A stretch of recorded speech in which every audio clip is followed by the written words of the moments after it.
Sven Magnus Carlsen, born on November 30th, 1990, is a Norwegian chess grandmaster. He has an impressive record in the world of chess, having held the title of World Chess Champion 5 times from 2013 to 2023. Additionally, Carlsen is currently the 4th-time World Rapid Chess Champion and 6th-time World Blitz Chess Champion, making him the most decorated player in both of those categories. Since July 1, 2011, he has consistently occupied the top position in the FIDE World Chess Rankings. Carlsen ranks second only to the Garry Kasparov in terms of the total time spent as the highest-rated player globally.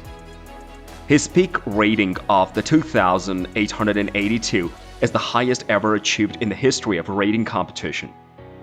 Furthermore, Carlsen holds the record for the longest unbeaten streak at the elite level in classical chess.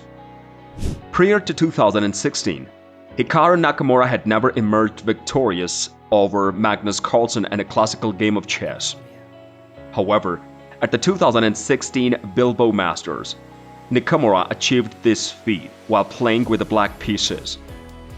As of 2023, this remains Nakamura's only win over the Carlsen in the classical chess. This rivalry has drawn comparisons to other significant rivalries in sports, such as the Federer-Nadal rivalry in tennis and the Messi-Ronaldo rivalry in soccer, both of which are in the realm of soccer. In 2022, FIFA World Cup, Cristiano Ronaldo and Lionel Messi posed for a photograph in an advertisement, posing as though they were playing chess. The position on the board depicted in the advertisement was taken from a previous game between the Carlsen and Nakamura. Now, looking at the FIDE Blitz list, I noticed that I've been paired against a strong opponent.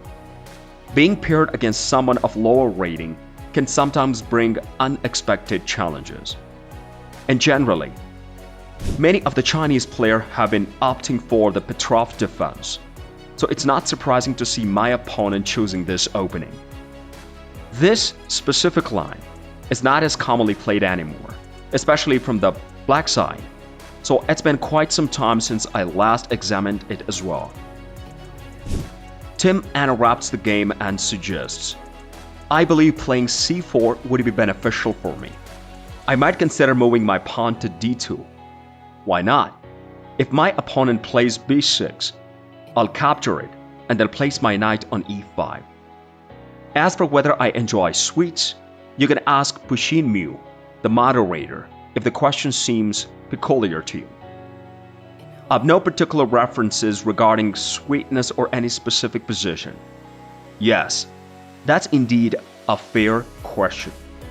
It's surprising that my opponent hasn't played b6 yet, which is a bit confusing to me. Nonetheless, I will proceed with my plan. She has moved her knight to 9-1.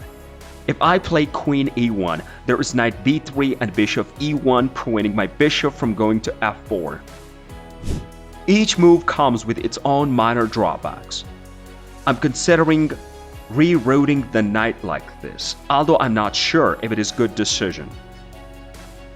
Hold on, let me consider. If I play queen to f3, my bishop can be captured on b1, and then there are options like taking on f5, moving to t6, or capturing on d6 right away. It might lead to a complex situation. Alternatively, I could directly play d6 in this position. Well, that option appears intriguing. Let's go with it.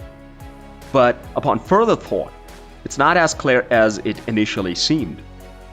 The performance of my knight on e1 is quite poor, making it challenging for me to sustain the level of optimism I would normally have in this situation. On the other hand, with the knight on the c4, are numerous tactical possibilities. Some challenging questions have been posed in chat, although I won't be able to address all of them.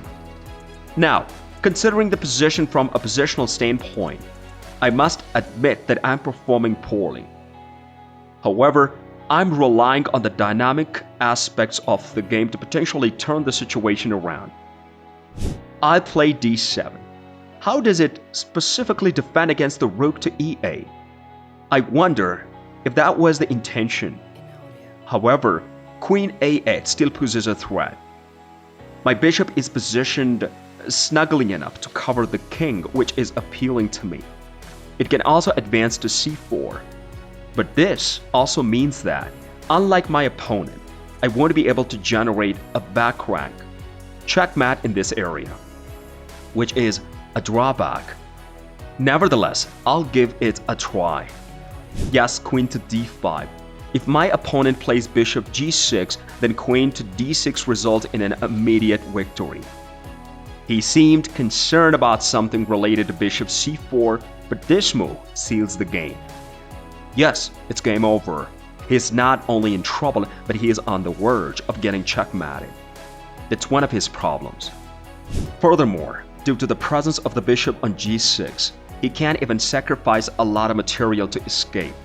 It's not just trouble for him, it's checkmate looming. That's one of his problems. It's worth noting that many Chinese players commonly opt for the Petrov defense, so it's not surprising to witness their utilization of this opening. I wonder, though, why people no longer play this particular line.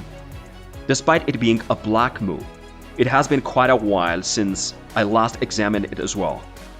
You and I are still matched up in a challenging pairing, even though being paired on seems somewhat amusing. I believe I should advance to d2, as there is no reason not to. If the opportunity arises for b6, I will seize it and position my knight on e5. As for my preference for suites, if you are curious about that, I suggest directing your inquiry to the Pushin Mu, the moderator, who might find such a question rather peculiar.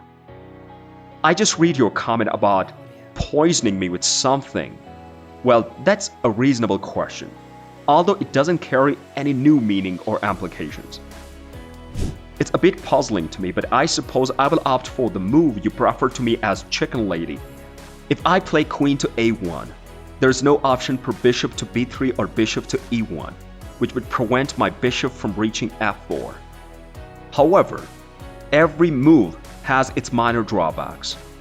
I'm considering rerouting my knight in the suggested manner. Now I have the opportunity to proceed, but is this approach actually beneficial? Regarding the move queen to f3, I need to hold on for a moment. If I play bishop to b1, there are possibilities like capturing on f5, moving to t6, or directly capturing on d6. If that appears too complex, I can opt for capturing on d6 immediately. The later option sounds intriguing, so let's go with it. However, upon further consideration, the situation is not as clear as it initially seemed. My knight and e1 are acting quite foolishly, and I'm feeling a little less optimistic than I would normally be. s4 knight. We have to take the rookie to like positionally I'm doing really terribly, but I'm hoping for dynamics here.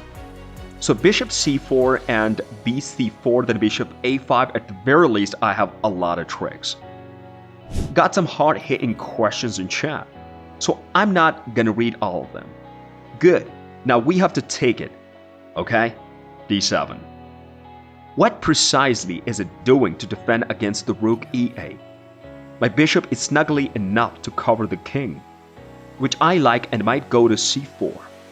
But it means that, unlike him, I will never get a background check done in this place. Oh, this is the point, but queen a8 is still a threat.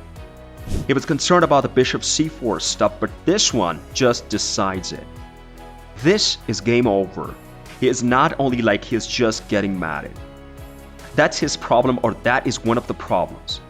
But also because of the bishop and g6, he cannot even give up a lot of material to escape.